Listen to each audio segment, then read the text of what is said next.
En gros, il y a eu deux raisons principales pour faire ce film. La première, c'est bien entendu que Hillary Clinton se présente aux élections présidentielles et que c'est la première fois qu'une femme se lance dans la course.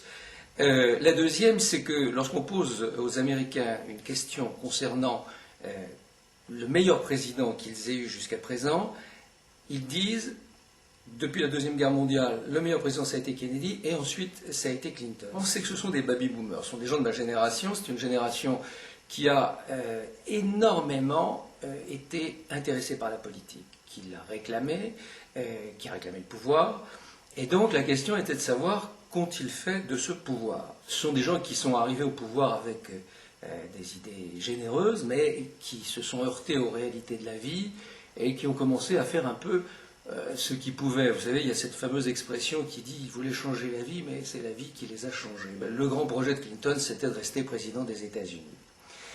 À ses côtés, il y avait bien entendu Hillary, et ce qui m'a aussi intéressé, c'est bien entendu ce couple. C'est un couple tout à fait exceptionnel. C'est la première fois qu'une première dame des États-Unis entre à ce point-là dans les affaires politiques. Et d'ailleurs, je pense qu'il faut dire, c'est que Hillary n'aurait jamais été ce qu'elle est sans Bill, et réciproquement. Des choses qui sont très étonnantes. Ce sont ces deux films qui ont été tournés à l'occasion. Chaque année, le président reçoit tous les journalistes américains. Et donc, chaque fois, il y a un petit spectacle, un petit show.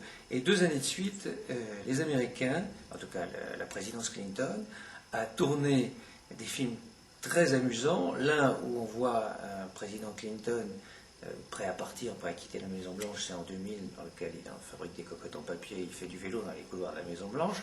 Et le deuxième, c'est un pastiche de Forrest Gump, dans lequel Hillary, assise sur un banc, se trouve à côté d'un Bill Clinton, et de séquence en séquence, elle change régulièrement de coiffure. Et c'est vrai que ce qui est très étonnant, c'est de penser qu'un président américain, même pour faire rire des journalistes, se prête à ce genre de comédie. Cela dit, ils sont tous deux d'excellents comédiens. Et je me demande si l'adversaire le plus sérieux d'Hillary, c'est pas Hillary elle-même.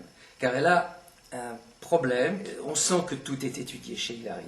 Et ça, je crois que c'est quand même un grand handicap à l'heure de la télévision qui filme les gens en gros plan, où on voit tout, on sent tout. Je pense que ça, c'est un de ses plus gros handicaps.